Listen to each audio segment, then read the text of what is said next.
Gumi has made a statement calling for Nigeria to immediately stop all military cooperation with the US. Take a look at the video. We go to southern Kaduna, see the destruction there, and see the fight there, trying to pacify, meeting with all of them, gathering them together, bringing peace to them. In fact, southern Kaduna now is peaceful. That's the hotspot. Plateau now is peaceful. Benue is peaceful. So why is Trump prognosing into? Sorry, I'm sorry to interrupt you. You said that Plateau is peaceful, Benue is peaceful, but there have been records of attacks lately. When last did you hear about an attack? When last? So for you, according to you, it's those states are peaceful. When last did you hear of an attack? When last? The government is working very well. All right, let me. Kaduna, look, Kaduna Abuja Road used to be the den of kidnapping. Now you can go freely even in the night. Anyway, so things are improving. As things are improving now, this man will just come and try to steer a problem with us within Nigeria. Anyway, for Plateau State, for instance, sorry to interrupt you. I mean, Rion, there was an attack recently in Rion. So, I mean, Yelwata, even though we know that it happened quite, even recently that was in terms of weeks back, I mean, in Benue State. So, I mean, to say that these areas are peaceful, for some Nigerians, they might just feel that this, of course, might not be, might be a bit out of place. But maybe I should just give you 30 seconds before I bring in my next guest. 30 seconds to respond. That's not being microscopic in our analysis of what is happening in Nigeria. It's microscopic. On the macro level. Things are getting better. The government is doing well to pacify all warring factions. What is happening in the Middle Belt is a clash between two clans. Those who claim to be residents and those who claim to be settlers.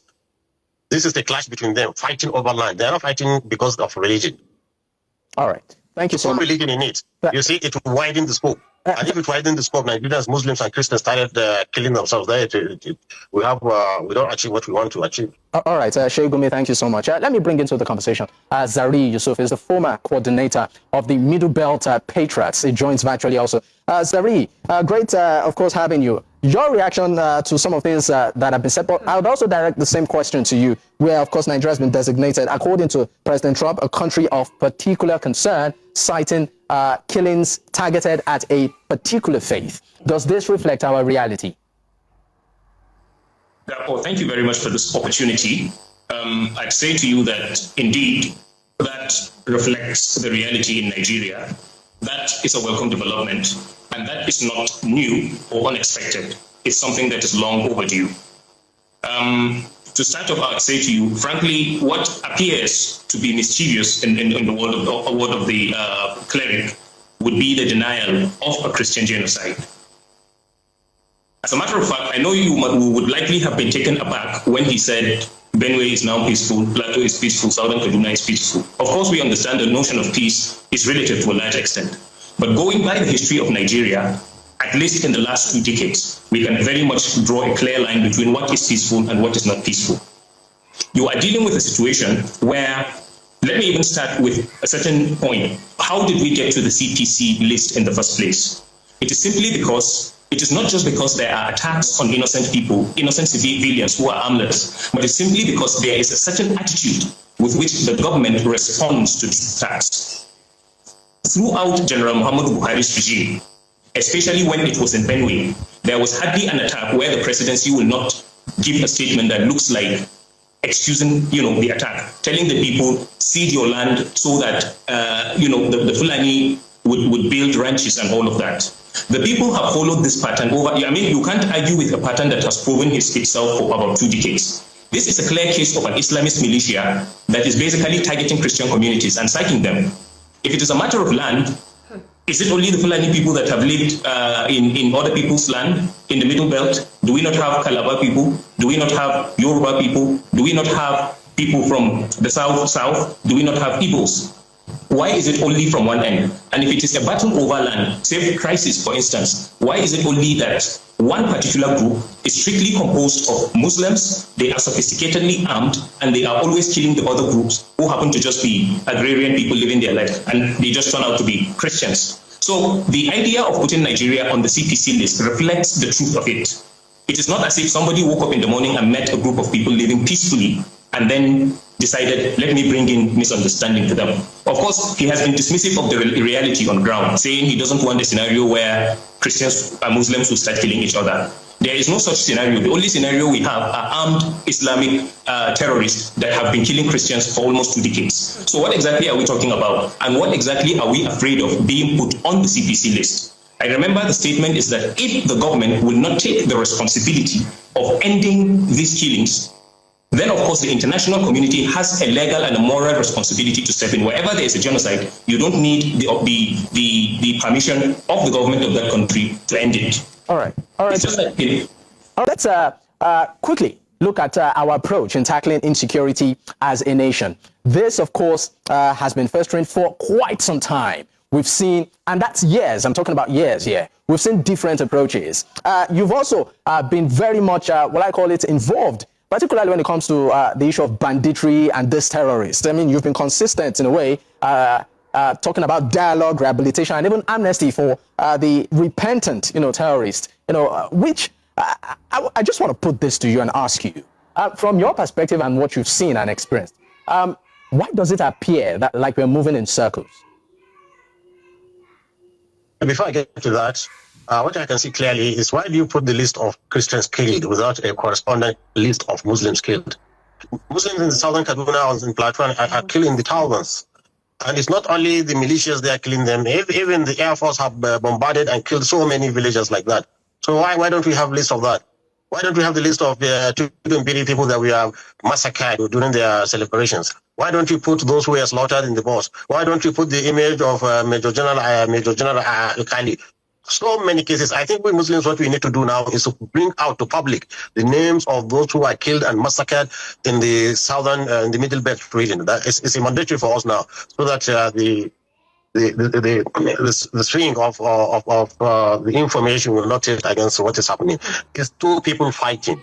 It's a case of two-sided fight with both sides having casualty. To paint it as Muslims killing, I wonder if Muslims are killing Christians. I don't know if there will be any Christian left to be talking to you on the TV with the viciousness of Sheikh Gumi. So I mean, you've established from your perspective also a pattern. But what have we been getting wrong? Why is it that we are still back to this same conversation of insecurity? You've been part of the process. I mean, you've been pretty much. The situation is improving. The interference of America will only worsen it. This is what we are saying. But gradually, Nigerians are healing slowly and gradually. So for you, you feel that the security situation. You feel the security situation in the country is improving. The presidents tells you that these are people who lie behind moral issues and attack people for their resources. We have seen that in Libya, we have seen that in Iraq, we have seen that even recently in attacking Iran over its peaceful nuclear. So what will they do with Nigerians too? And you see, this Republican Party, especially now that you have zealous evangelical Christians in power, they are anti-Muslims. They have an Islamophobia. And this is so evident. Look at the election in New York City, whereby a Muslim mayor, moderate Muslim, very eloquent, coming out, people want him, and Trump is also threatening that he will cut off funds from New York City just because he's a Muslim. With this Islamophobia, how can I accept Trump to come into this country? He's just coming here to fight Muslims. And so instead of fighting terrorists, the whole Islamic world, the Muslim will just turn against America, and it will be, Nigeria will be a theater of war. This is what we are trying to avoid. Let's quickly bring this back home. We are against American intervention. Let Chinese come, let Russian come and help us. But Americans, those liars. Let's quickly bring this home. Before I leave you, before I let you go and move to Zari, what's your position on the idea of rehabilitation and amnesty for repentant terrorists?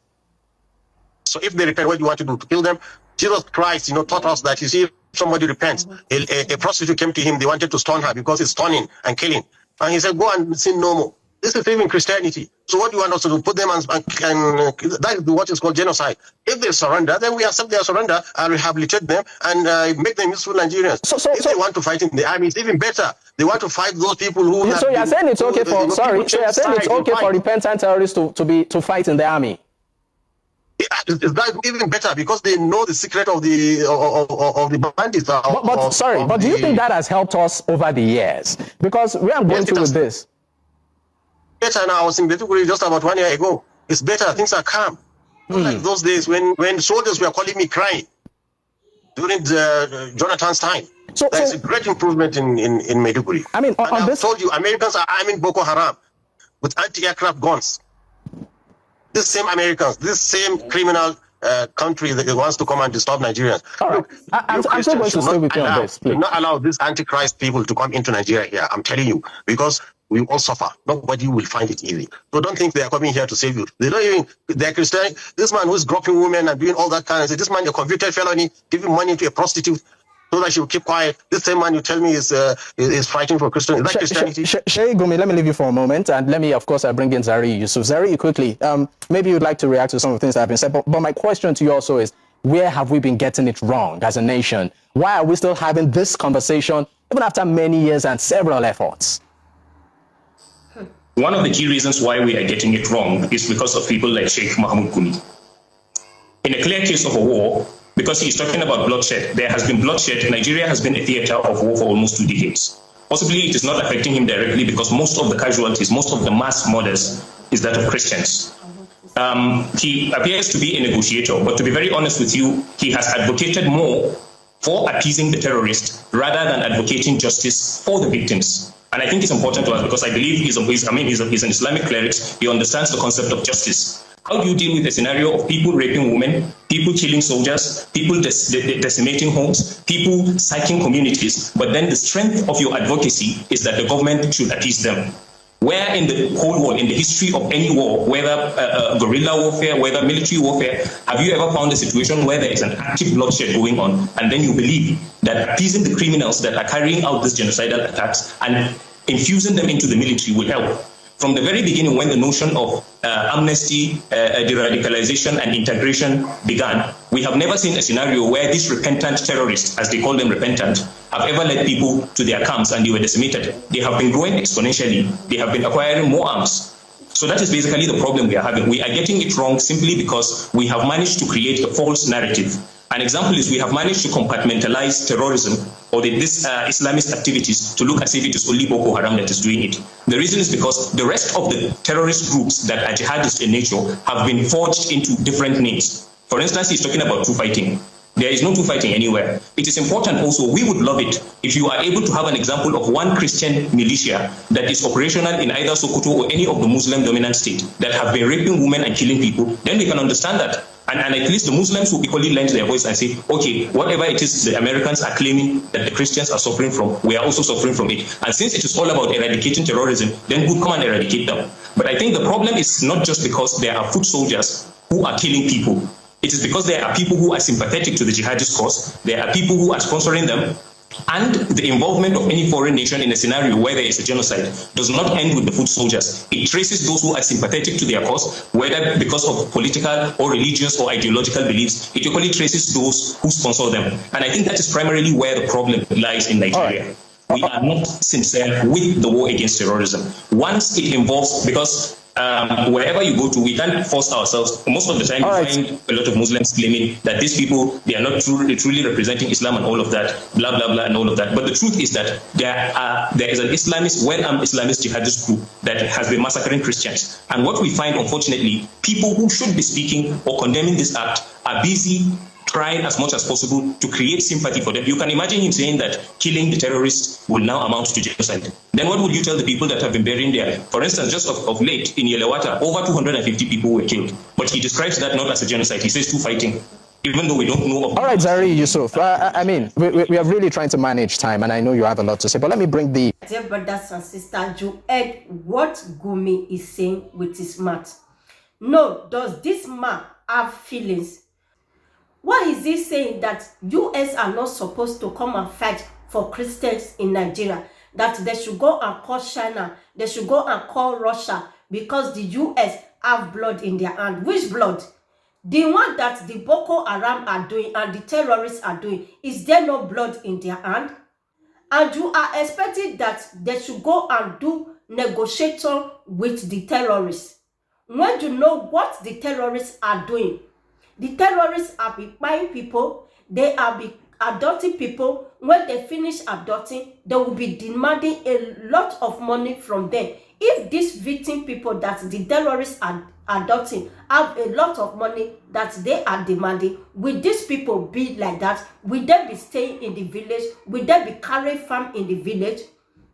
I don't really know what is wrong with this man.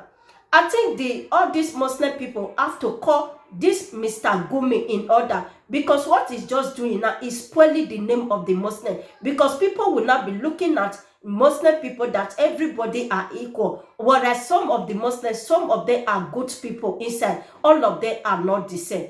They should call this man in order. The way this man is doing is not right at all. Everybody is happy that the US have come and fight, because this thing is getting out of hand. Well, my dear brothers and sisters, what did you think about this video? Anything you think, do not forget to leave it in the comment below, and not forget to give me a thumbs up, and not forget to share this video, give your friends and family. If you have not subscribed, subscribe to this channel. As you do that, thank you and God bless you, and I will see you in my next video.